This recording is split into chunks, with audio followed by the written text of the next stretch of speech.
man ganėtinai dažnai naudojamas ir ką aš galiu pasakyti apie tokį įrankį. Čia jisai pusiau mano gamybos, pusiau pirktas, ganėtinai ilgas.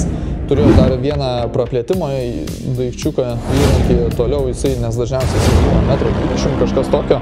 Tai aš jį turiu šiek tiek pasidaręs trumpesnį, tai su juo matuoju kampus, skylės, jei kažkokį pjūvį, ornamentą turime išpjauti, tai jisai ganėtinai gerai pasitarnavo. Čia pasidariau aš jau pats tokį kampotį kampą, nes jis, kad dažniausiai tai neturi nieko į ką atsiremti, tai būna sunku pataikyti, tai teko sugalvoti. Po to pačias skylės irgi.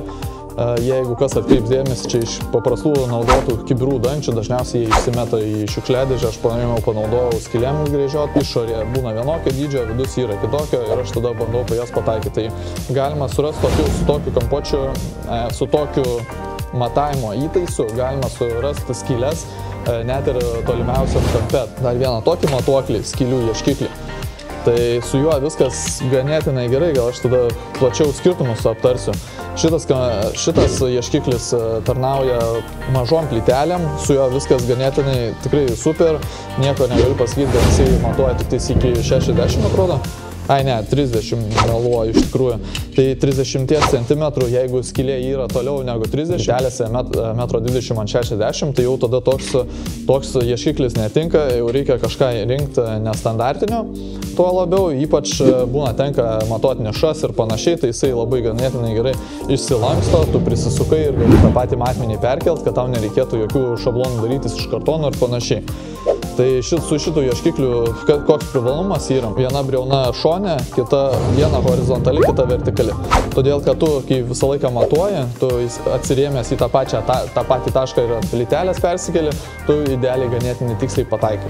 Tik trūkumas, skylė yra ganėtinai maža, 38, kažkas tokio nedidesnė, tai vos neidealiai turi pataikyti su juo. Bet aišku, jisai gali tarnauti kaip ir įrankis kitokiems matavimo įtaisams. Aš dažniausiai galima pasakyti, kaip čia parodytim, gaunasi naudoju, jeigu reikia man kažkokią skylę surasti kitose vietose, pasiklijuoju kitą, ten, tarkim, šabloną, ten kampą, kažką kito ir aš bandau, tarkim, bandyti surasti atskaitos tašką, nuo kurio ką aš galėčiau pamatuoti.